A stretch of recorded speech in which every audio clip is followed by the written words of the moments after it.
ota kantaa. Okay.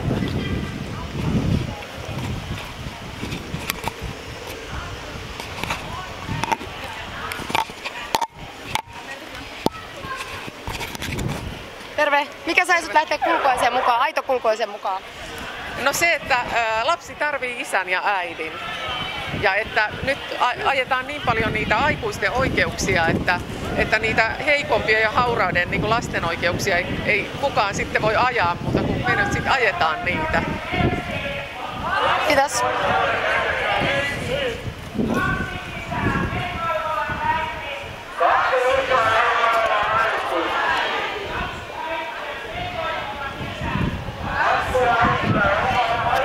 Mistä nuoret jäi? Vanhan näköisesti.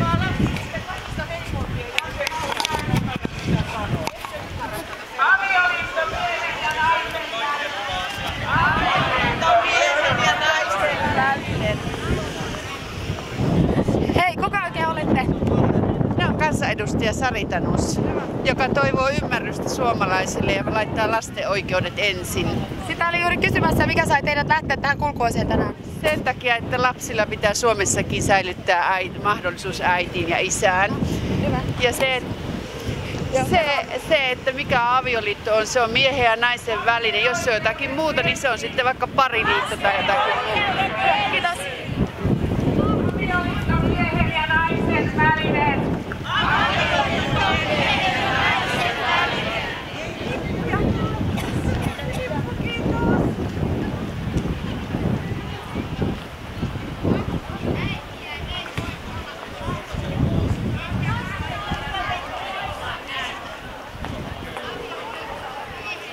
Lasten oikeudet ensin. Lasten oikeudet ensin.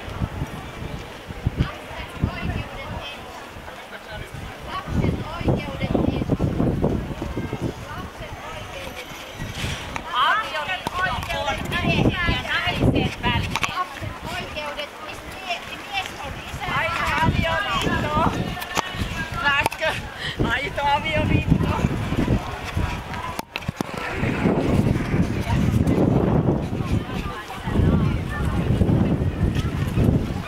Hei, mikä sai sut lähtemään kulkueeseen, aitokulkueeseen? Anteeksi, ei puhu suomea. Anteeksi. Okay. Do you speak English?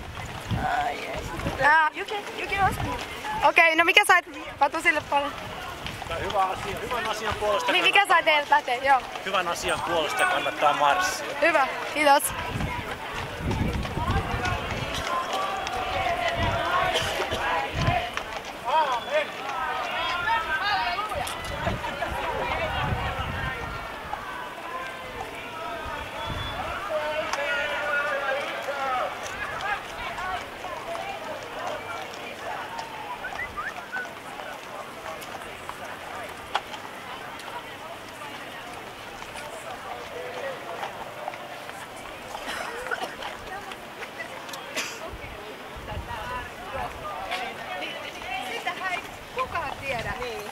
Terve, mikä sai sut lähtemään aitokulkueeseen tänään?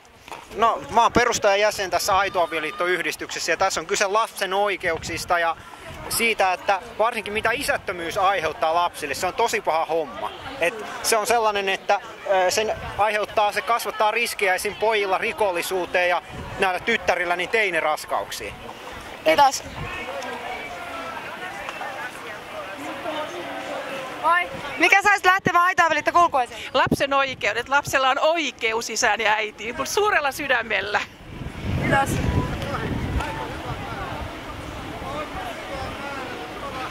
Hesari sanoi, että 20. Mitäs ne sanoo silloin, kun meitä oli eduskunnan portailla 300 €? 100.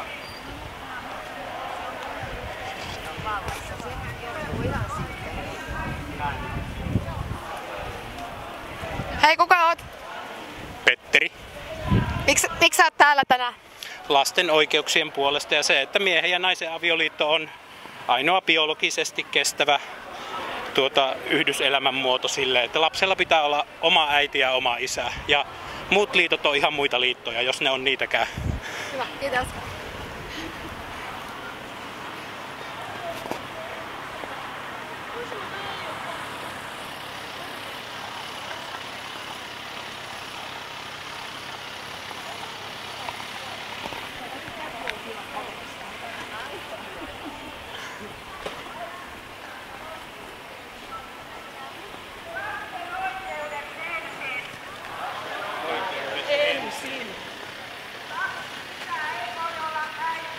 Kaksi isää ei voi olla äiti.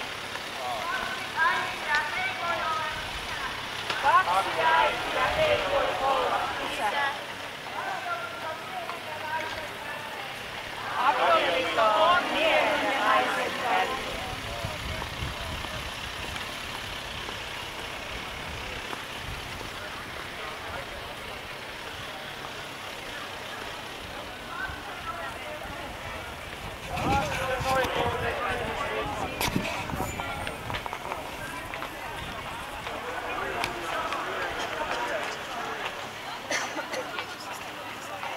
Päästä sen kyseneen isyyn kädessä, kun se on solmittu.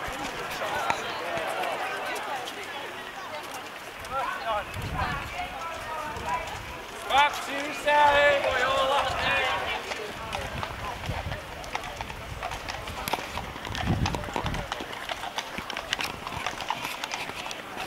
Lasten oikeudet ensin.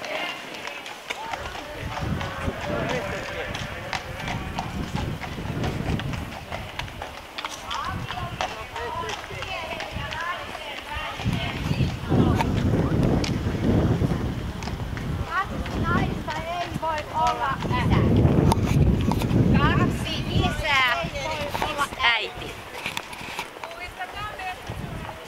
Kaksi naista ei voi olla. Lapsilla on oikeus isään ja äitiin. Lapsilla on oikeus isään ja äitiin. Avioliitto. Lapsen oikeudet ensin. Avioliitto on miehen ja naisen välinen.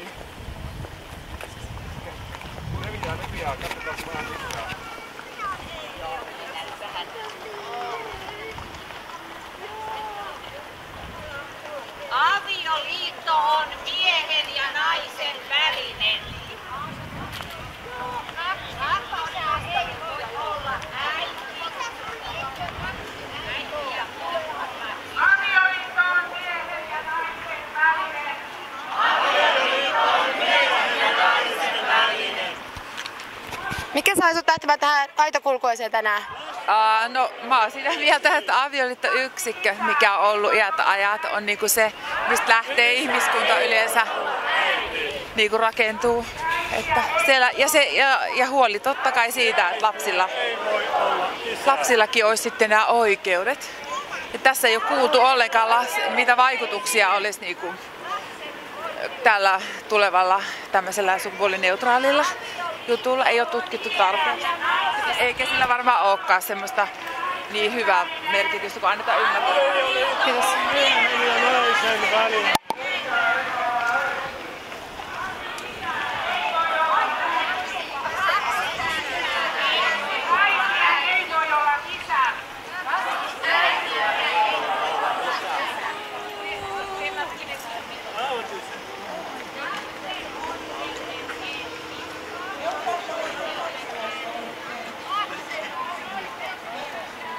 Avioliitto on miehen ja naisen välinen.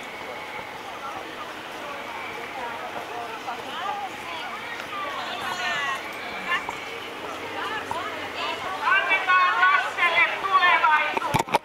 Annetaan lapselle tulevaisuus. Lapsen oikeudet ensin. Kaksi isää ei voi olla äiti. Kaksi äitiä ei voi olla isä.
Mikä sai sut lähteä tähän aitokulkueeseen tänään?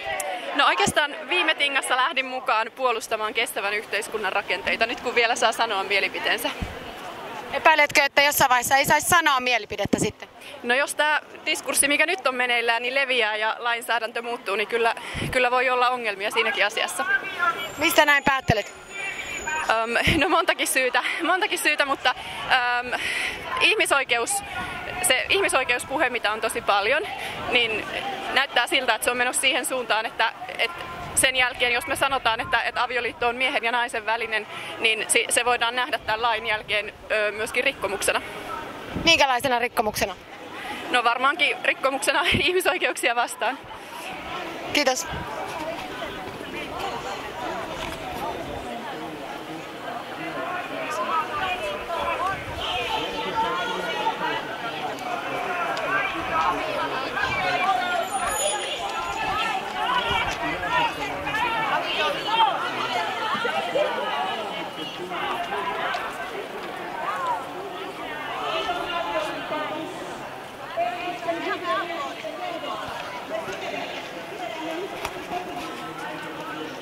Miksi lähdit aitokulkueeseen tänään? Koska olen aidon avioliiton kannattaja 100%. Mutta mikä on se tärkein syy? Tärkein syy ehkä on se, että minä todella kannatan lasten oikeuksia ja minusta lapsilla pitää olla ensin ihmisoikeus ennen aikuisia. Kiitos.